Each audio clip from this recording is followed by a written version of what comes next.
warahmatullahi wabarakatuh. A'udzu billahi minasyaitonir rajim. Bismillahirrahmanirrahim. Ya ayyuhalladzina amanu hal adullukum ala tijaratin tunjikum min azabin alim.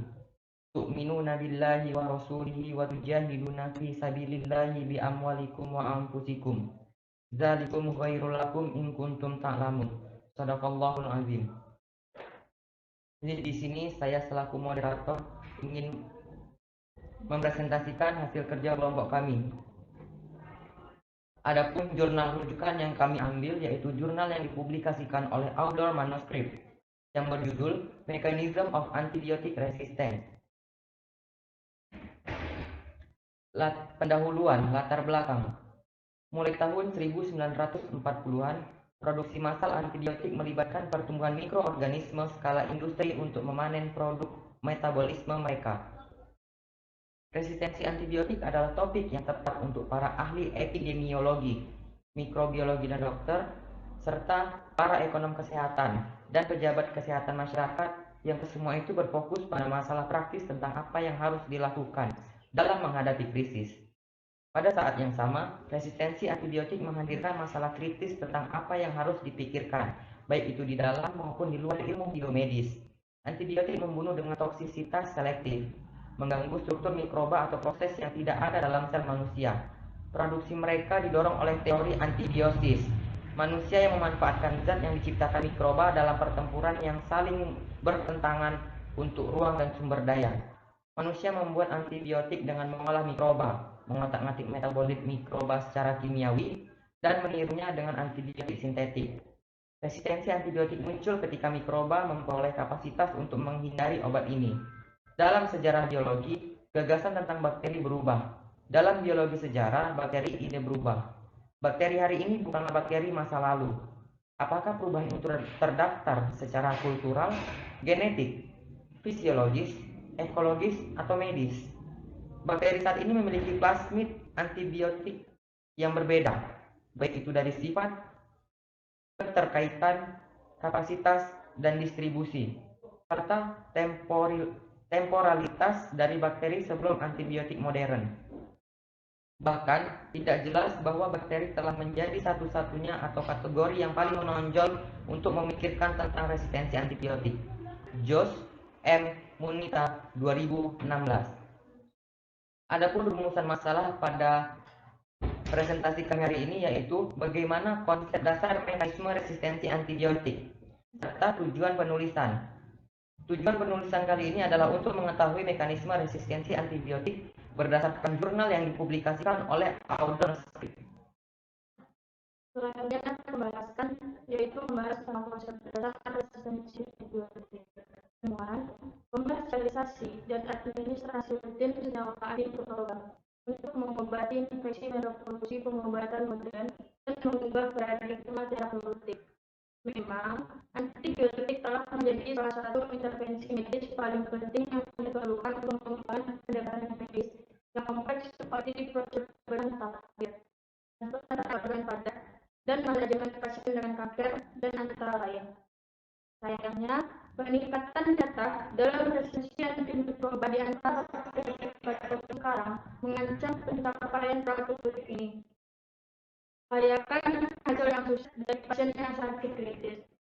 Bahkan, Organisasi Kesehatan Dunia telah bernama resistensi antibiotik sebagai salah satu dari 3 yang paling ancaman kesehatan masyarakat mulai abad 21. Untuk memahami masalah resistensi antibiotik,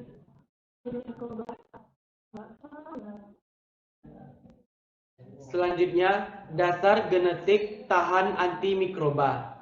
Bakteri memiliki plastisitas genetik yang luar biasa yang memungkinkan mereka untuk menghadapi beragam ancaman lingkungan, termasuk keberadaan molekul antibiotik yang dapat membahayakan keberadaan mereka. Resistensi mutasi.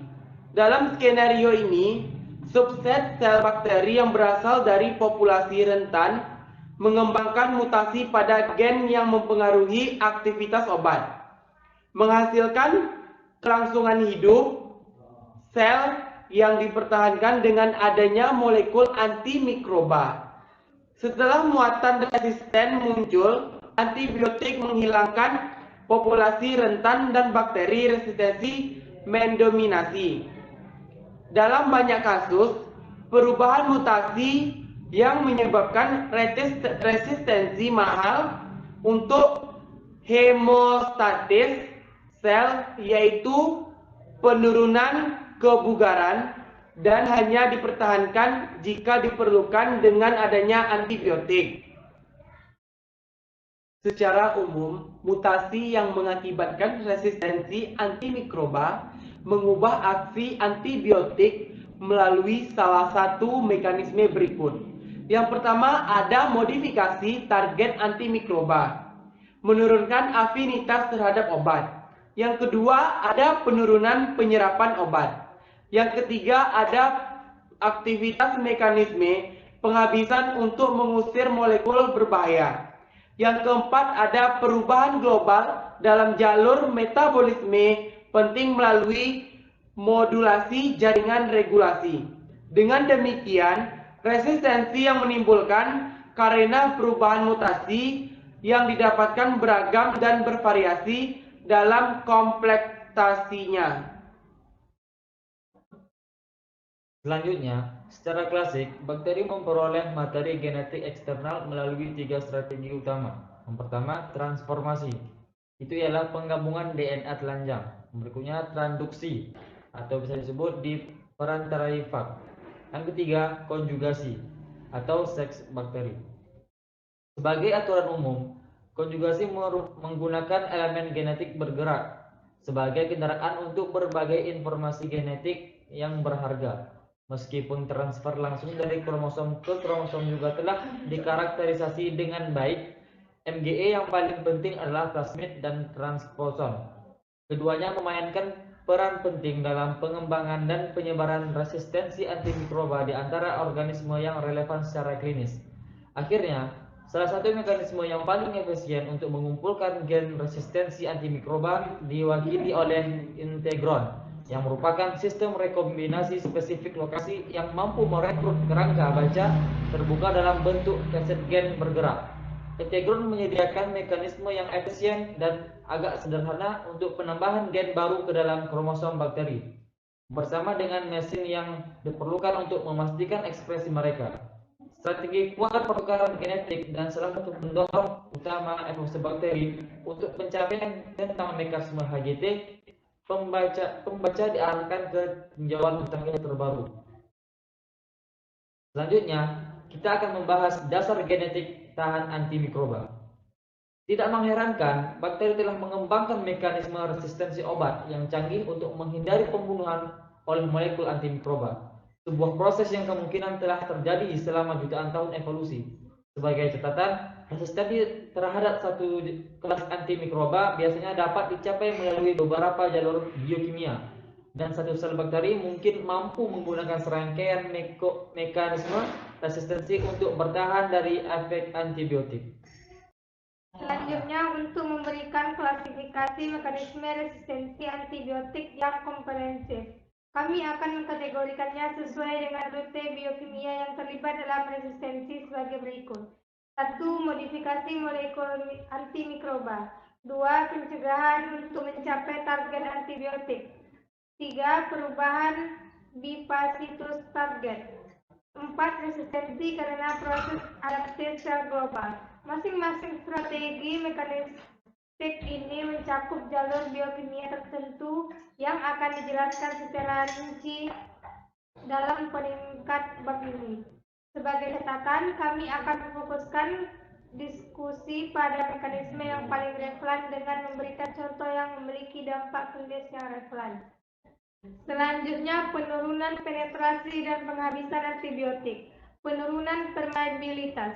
Banyak antibiotik yang digunakan dalam praktik klinis memiliki target bakteri intraseluler atau dalam kasus bakteri gram negatif terletak di membran sitoplasma. Oleh karena itu, senyawa harus menembus membran luar atau sitoplasma untuk memberikan efek antimikrobanya. Bakteri telah mengembangkan mekanisme untuk mencegah antibiotik mencapai target intraseluler atau periplasma dengan mengurangi penyerapan molekul antimikroba. Mekanisme ini sangat penting pada bakteri gram negatif, membatasi masuknya zat dari lingkungan eksternal. Faktanya membrana luar